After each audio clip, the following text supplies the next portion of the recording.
Okay, welcome back to the Odd Topic Podcast, episode number 54. I'm here at Powerhouse Comics with the owner of Powerhouse Comics as well. This is Zach. Say hello to the people. Hey, people. So, my first question for you is, how did, Powerhouse Comics, come about? So the original Powerhouse Comics started in 1980 or 1981 in Green Bay, Wisconsin. And that was under Ron Romansky. Mm-hmm. And so he opened up the original one. And then from there he started to franchise it out. So this branch of Powerhouse originally started in Oshkosh. In 1987. Okay. And then I think it was there for about 6 months, not very long. Mm-hmm. And that's when Bob Larson either took over or he franchised it with Ron for that initial one. Then it moved here to Appleton shortly thereafter. And then it was in a different location for about 9 months or so. Mm-hmm. There was a fire. Oh, jeez. Not in the comic shop. Oh. Because it was like a strip mall, like a strip of stores. Uh-huh. There was another fire in one of the other stores. And Bob was like, nope. Don't need that. Jeez. Yeah. So and then he moved to this location in 1990. Okay. So it's been in here since then. Since the 90s. Wow. Yeah. So yeah. And then I took over in 2012. 2012? Yeah. And then Bob retired. That is sick. Is it just you that runs the shop? Pretty much. I do have a couple employees. Okay.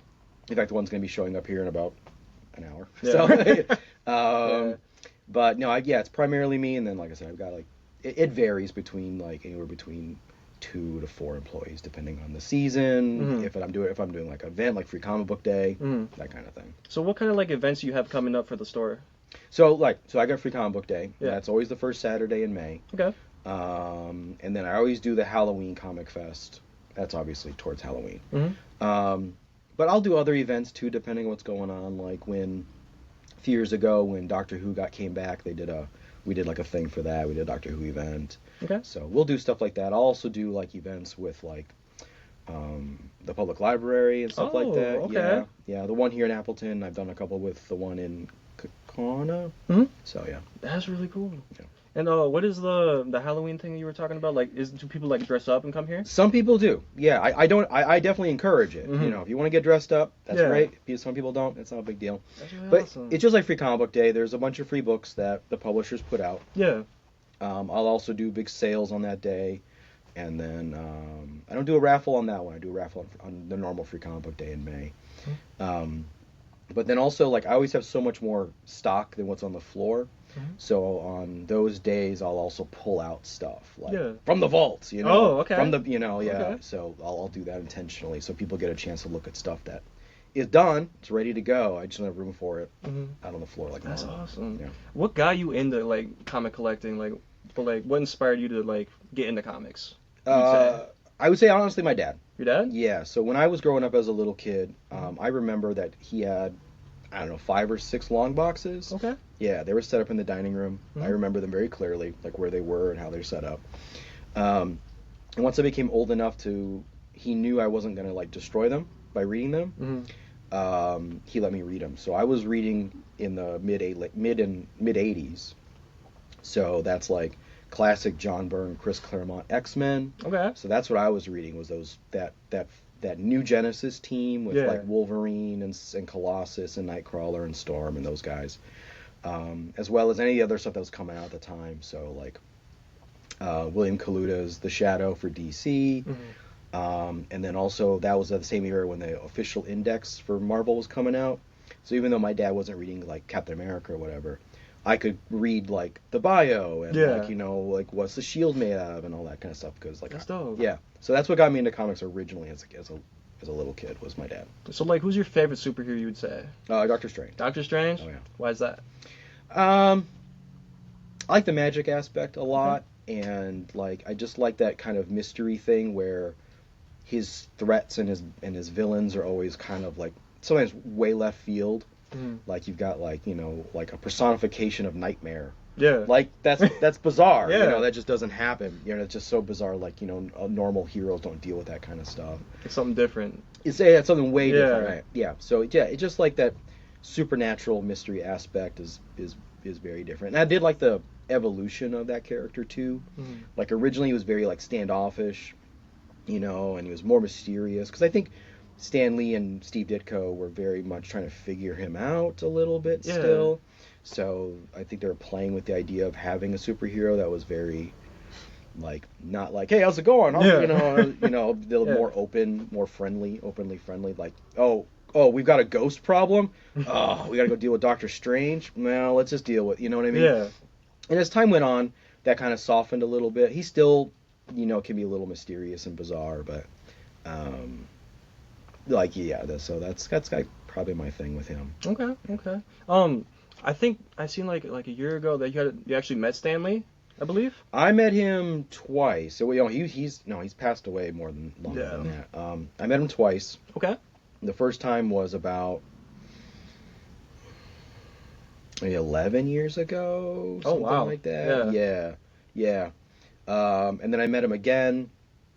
Maybe 4 or 5 years after that. Okay. So it was a couple years before he passed away. Was that like a Comic-Con? Yeah, both were at Comic-Con. The first one was at C2E2 in Chicago. Okay. And the second one was at a Wizard World in Madison, which they don't have Wizard World anymore. It's something else. I can't remember what it's called now. But they just had one, actually. They just had another one in Chicago. Oh.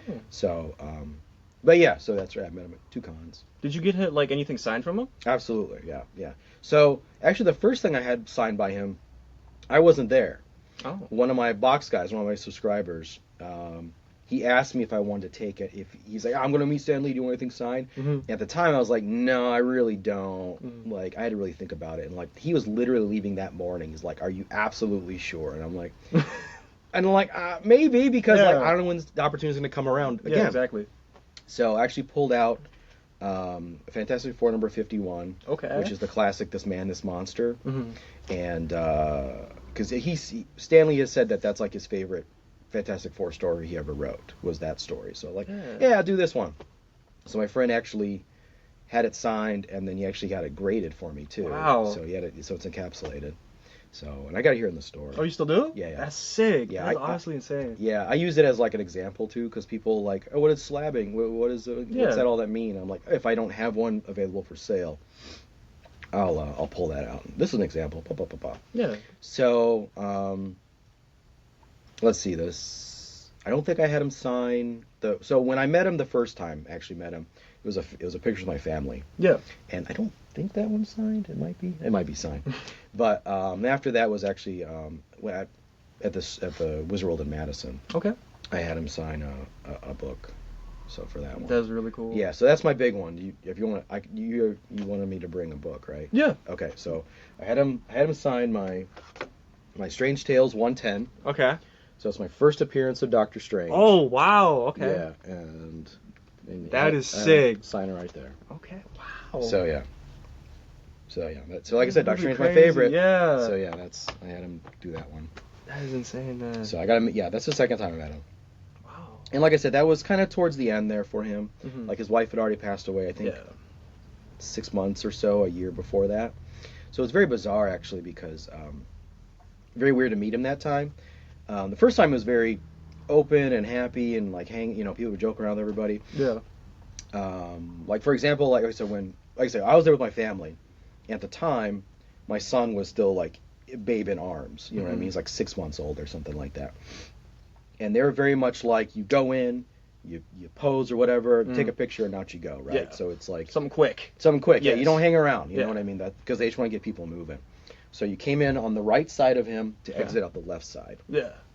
And so to facilitate that, because my kids were getting a little angsty because we had in line for like, I don't know. There's a lot of people at Comic-Con, yeah. Yeah, especially and you want to get a picture or something signed by like any of these big guys. Yeah. It's go. So anyway, we're standing in line for like 45 minutes or whatever. So he's standing, he's sitting in his chair. Yeah. Camera's across from him, and I come in from this side, from behind him, just to kind of get my wife and the kids over here, just so that we're kind of moving things along, right? Yeah. So he doesn't see me at first. So my family comes up to his right. I circle around behind him. And I want to say at first he goes, "Oh, a baby." and then I think he noticed me on his left. I think I don't know, I might have brushed his shoulder or something like that, or he saw me out of the corner of his eye. He was like, "Oh, hello, young man." So that was the first time I met him. The second time I met him, like I said, was after his wife passed. And what they do, if you're working a show, at some shows they'll give you like a pass. Okay. You can be like, "Hey, I want to get this thing signed," but they know you're also there to work your booth. And what they do is they give you the pass, and you basically get in line at the end of the VIP line. Oh. So the idea is that to get you going, Yeah. so that you get back to your booth and get back working. So that's when I brought my 110, and so put me at the end of the VIP line. He comes out, he sits down.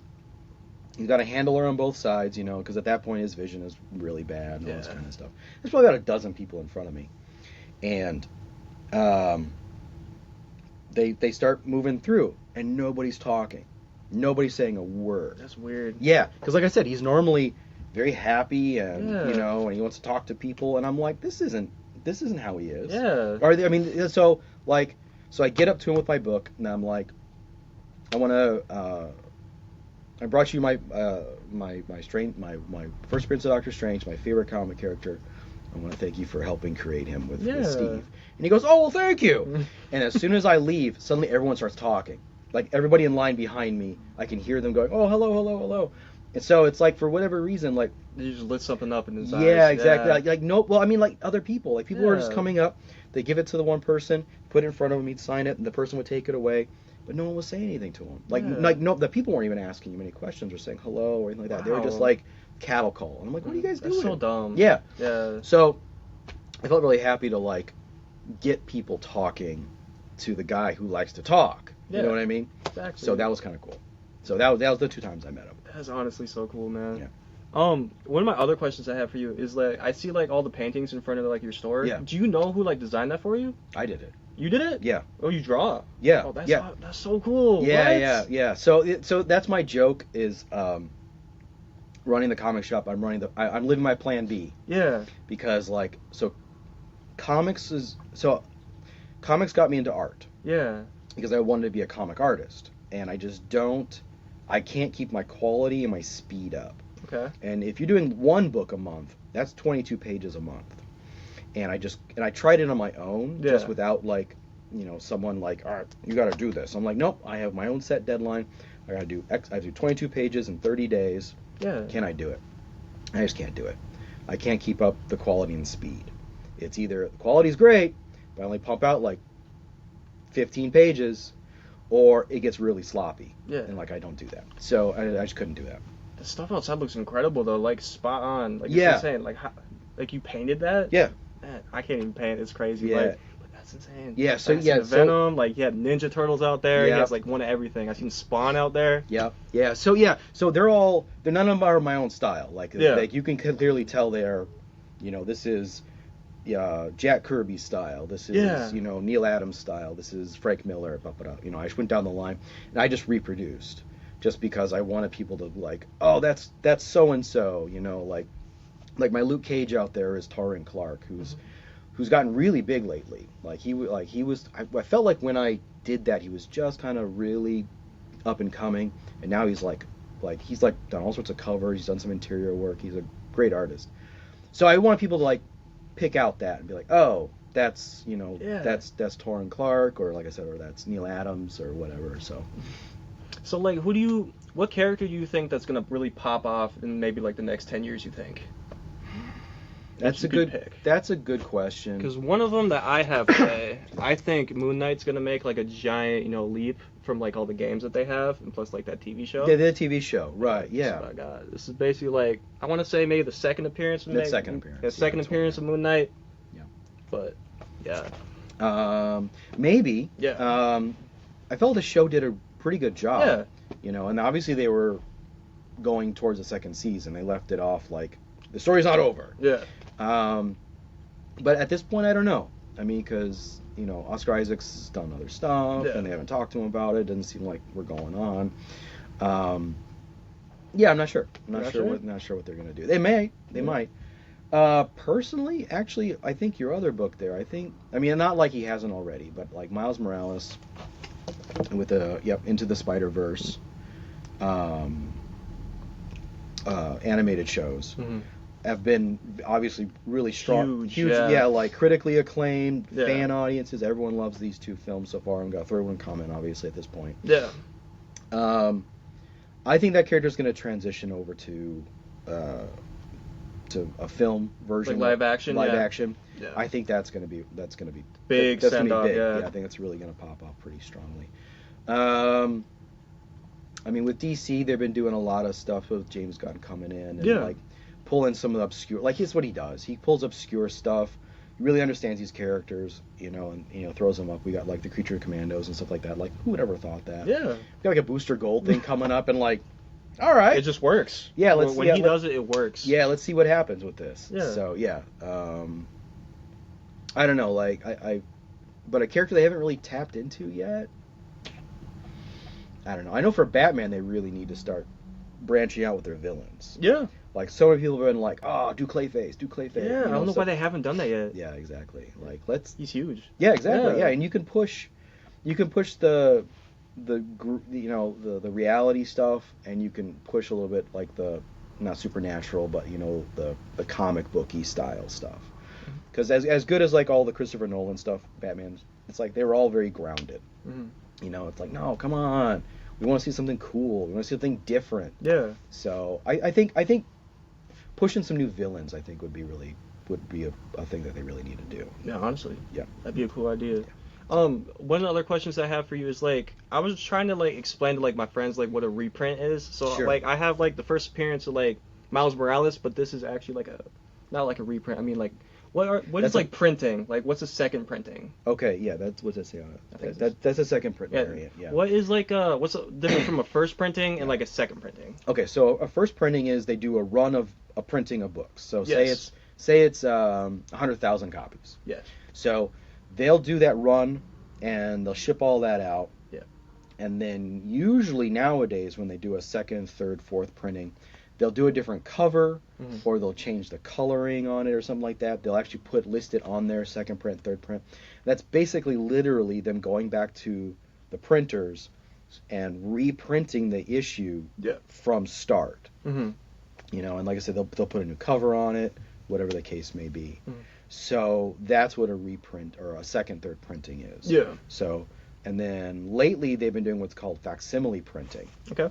So they will reprint the book cover to cover, all the weird old ads, all that kind of stuff. It'll be on newer paper. It won't be on, especially if it's an older book, it won't be on older like newsprint or anything like that. It'll be on newer paper. Mm-hmm. The coloring will be a little updated, but it'll still be kind of close to the original. So people can like read it, like actually enjoy reading it. Yeah. Exactly. Like in a single issue, because a lot of this stuff you can get like in a trade paperback or a graphic novel.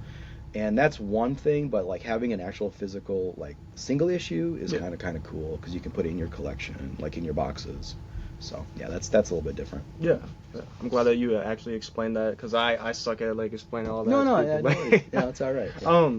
Who in your opinion is like your favorite like comic artist? Like if you had not saying like one. Yeah. Who's like your couple that you enjoy? Like I got several like everyone says Jack Kirby because Jack Kirby was the man, Jack the King Kirby, and he really revolutionized like dynamic art. Mm-hmm.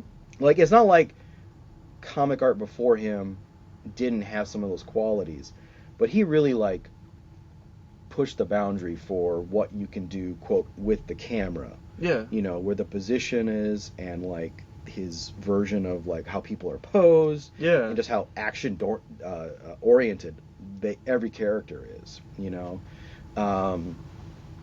So Jack Kirby is going to be up there for me. Okay. Scott was saying like Todd McFarlane is one of his favorites. Sure. Yeah. That's another one of the goats. Yeah. Exactly. Yeah. Because obviously when he was doing Spider-Man, he was getting noticed strongly. Yeah. And him breaking out and helping to open up Image Comics back in '91 or '92. Yeah. So yeah. For modern artists, there's let me think.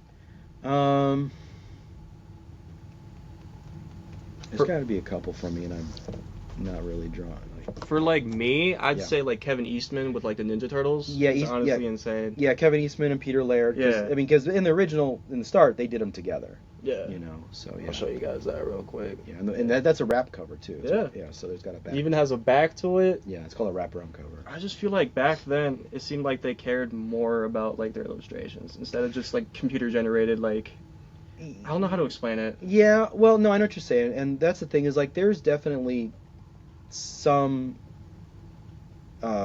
digital artists out there, Mm-hmm. but there's a lot that aren't. Yeah. You know, like I don't think Greg Capullo as an artist, I don't think he does any digital work. He might do digital coloring on his stuff, Mm-hmm. but I think he still hand draws all this stuff. I'm not 100% on that, Yeah. but I have a feeling that he does. Eric Larson, if you can get past his book, he still does all this stuff by hand. Mm-hmm. So he's not one of my favorite artists, but I'm just as an example. As a Yeah. guy, yeah. But yeah, like Mike Diodato, he's a completely digital artist, for example. Mm-hmm. So yeah, I'm trying to think. So get back to your original question. I'm Mm-hmm. trying to think if there's anybody else who like really stands out for me. Yeah. And I know there is. My brain's just not You're filling good. in the blank right now. And but there's There's so so many. there's so many There's artists. so many Yeah, good exactly, ones. Yeah, I mean, like Steve Ditko's another one for me. Yes. Wallace Wood is Mhm. another, and these are obviously kind of more old school artists. Another artist that I feel is very underappreciated, especially from like the 50s and 60s, is Reed Crandall. Okay. That dude's art is incredible. Who do you like create? He didn't create anybody. Or like Reed, draw, yeah. yeah, so he was one of the big EC artists. So Okay. EC Comics back in the 50s. So he was one of those like Tales from the Crypt, Vault of Okay. Horror, those guys. His art is phenomenal. It blew me away the first time I really got a compilation of his work, Mm-hmm. and the first page alone just stopped me. Wow. Yeah, it was like I don't know if it was a full page splash or maybe like a 2/3, but just the amount of detail that this man puts in his work, or put in his work as he's passed, obviously at this point, is phenomenal. So yeah, like I highly recommend looking up Reed Crandall, finding any of his work. Mm-hmm. Just amazing artist. And like Travis, what were you gonna say about like the digital like Oh yeah, how do you feel about like the digital comic books coming in? Oh, that's not a problem. I mean, so like when that really got pushed like in 2014, 2015. That's when that started to become like a thing where like there'd be a sticker in Marvel and you take out that sticker and you scan it. Or at the time you'd have to pay an extra $1 for DCs, and they were doing all that kind of stuff. People are like, "Oh, were you worried about all this kind of stuff happening?" And I'm like, it took me a while to answer, honestly. It wasn't one of those questions I could be like, "Oh, no, Yeah. it's fine," or it's like, "Oh, I'm kind of worried." Honestly, when I started to think about it and talk it over, I'm like, "Oh, no, it's not a big deal," because of several factors. One, the main one really is comic readers as a whole in general are collectors. A digital comic is worth nothing. Yep. You Yeah. know, it's not worth a thing. Partnering with that, marrying with that, is the idea of a variant cover. Mhm. A digital variant means nothing. Nobody cares. You know what I mean? And then when I really started to think about it, and this is maybe a little cynical, but when I started thinking about it, like if they stopped regular printing and went straight to digital, and I hate to say it this way, but that means everything in my storage went up in value. Yeah. You know what I mean? So as a business owner, it didn't bother me. No? Well, eventually, Yeah. like I had to think about it. But when all those factors came around, oh, and the other thing too, much like the collector aspect, is too many people like to have the physical book in their hands. Yeah. You know, they want to be able They to, do. they want to open the book, they want to read it page by page. It's the tactile experience. When you get to older books, they have a certain smell to them because, I mean, technically the paper's breaking down, all that Yeah. kind of stuff. But, you know, having a physical book in your hand is much more satisfying. And, like, when you're looking at a digital comic on your screen, you're having to scroll around and move around and do all this kind Yeah. of stuff. If you want to look at a spread, at a 2-page spread Mhm. on a digital comic, it sucks. Unless you got a big monitor you're Yeah. looking at it, then that's one thing. So So all those factors made me realize, digital comics aren't really a thing now. And like I said, that was back in 2014, 2015. That was the big push. Nowadays, nobody talks about it. No. Nobody cares. So I do have some people that will like buy physical copies, scan their books, and then they go on vacation. You know what I mean? So they'll be able to read their books on vacation. Yeah, that makes sense. Yeah. Without damaging the book at all. Right, Yeah. exactly. They can just put the book away in their back issues in the boxes, and off they go. Yeah, So that makes sense. Yeah. Okay. So yeah. So like, what would you say, like, comic-wise, that what's the most you think you sold a comic for at your store? That you would say.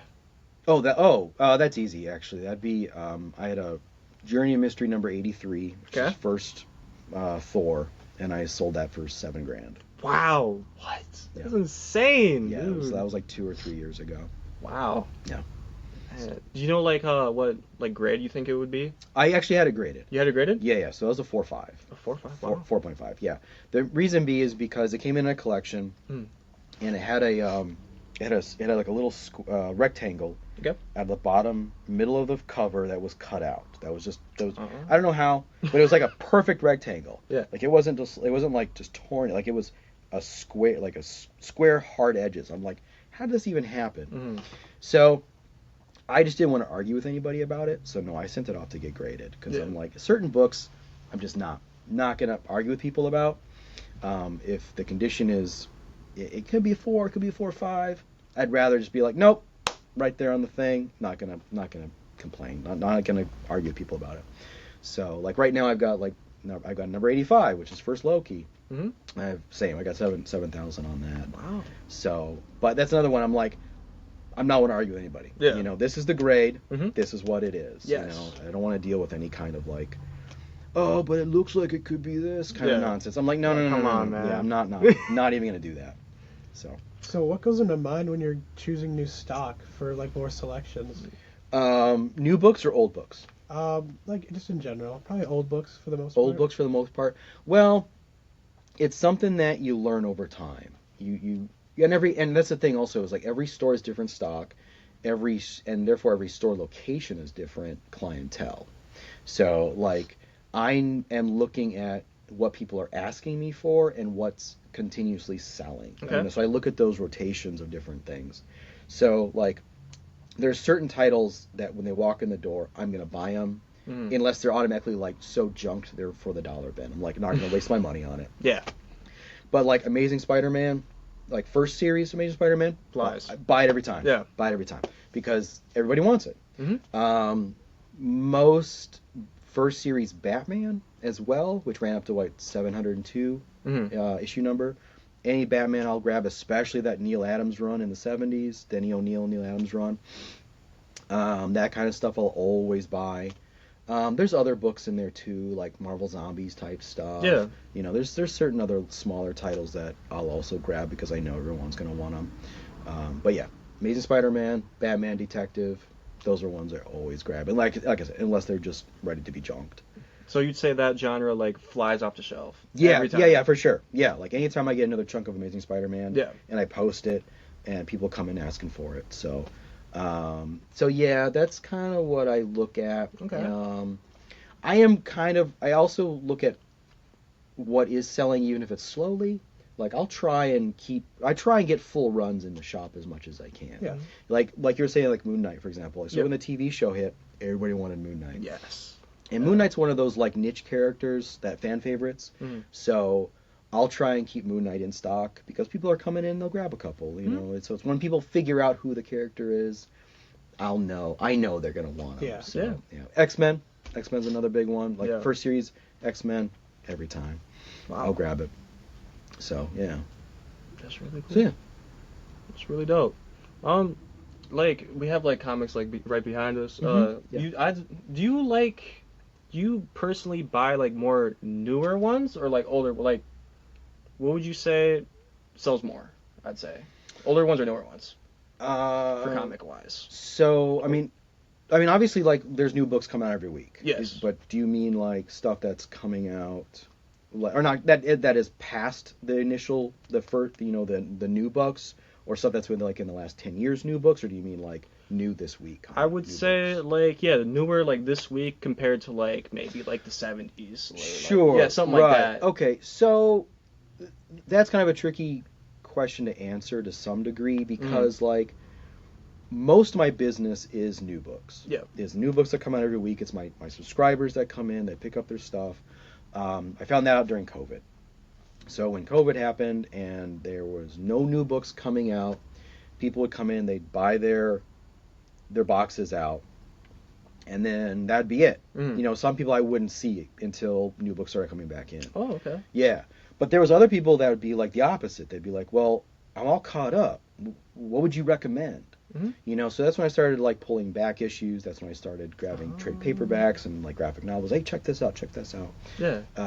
That was nice. But I'd say that like realistically, it's my new titles every single week is kind of my new.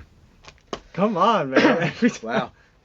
But I'll just ask like 2 more questions and Sure. we should be good. All right, cool. This is gonna be a pain to freaking like fix later, yeah. but it's sort of Do you have editing software? Yeah. Okay. I can like try and mesh. Okay. So like what would be your advice to like new like collectors, you'd say? Like starting out like trying to collect comics. Like, Right. Well, I'd say pick what you like. Yeah. Like, don't be like, oh, I've heard that X is a good book. No. Just what do you like? You know, that's the thing is that I pride myself on being able to find a book for anybody. So when you come in, what do you already enjoy? Do you like Batman? Do you like one of the Robins? You know, do you like X-Men? Do you like a single character? Do you like team books? Do you like that team dynamic, like Justice League or X-Men? Or would you prefer, you know what I mean? So pick what you like first. Yes. And at that point, then I would always kind of recommend with whatever is current. Okay. Start with what's new, figure out if you like it, and then you can start to go forwards or backwards or both, depending on what you like. You know, because the new stuff is going to be the cheapest. You know what I mean? Another option you can do is like some shops have dollar bins, like I do. Yeah. You know, just go through the dollar bin, see what the cover draws you. You know, see if there's something like, oh, this looks kind of cool, or oh, I've always wanted to read Green Lantern. Buy it for $1. Yeah. You know what I mean? So, and at that point, then you can start to kind of decide like, do I want to start getting full runs? Do I want to catch up if there's trade paperbacks or graphic novels available? You know, that's probably my recommendation for that. And then once you start getting into it, then you start going, all right, how much money am I willing to spend? You know what I mean? If you want to keep up with new stuff, then you're going to probably be okay in that regard. But as you start going backwards, you know, prices are going to go up. Unless you like some obscure character like, I don't know, Blue Devil or something like that. You know what I mean? Or like X-Man, Nate Gray. Like, you know, unless you're kind of like you like some obscure character, yeah, then you gotta start worrying about, okay, how much am I needing to spend? So another piece of advice I always have for collectors is if you're looking for old books, or you're going for old books, honestly, buy the most expensive book you can that you are able to. Yeah. Because if it's already expensive and you wait, it's only going to go up. You know what I mean? Yeah. Like I bought this book at whatever it was at the time, maybe $2,300, $3,000, something like that. Wow. And the problem is that this book's worth more now. Yeah. If I try to buy it now, I'll probably be double that price. Jeez. It's that kind of thing. Yeah. It's that mentality, you know, and it's just that's one of the things is books are getting harder to get a hold of, especially like Gold and Silver Age stuff and early Bronze Age stuff now. Yeah. So honestly, if you come across, I don't know, Amazing Spider-Man 300, and you've got the money, buy it now because that it's only going to go up. So that's my recommendation for that kind of stuff. So yeah. Okay. Yeah. Oh yeah, I forgot to say where we're located.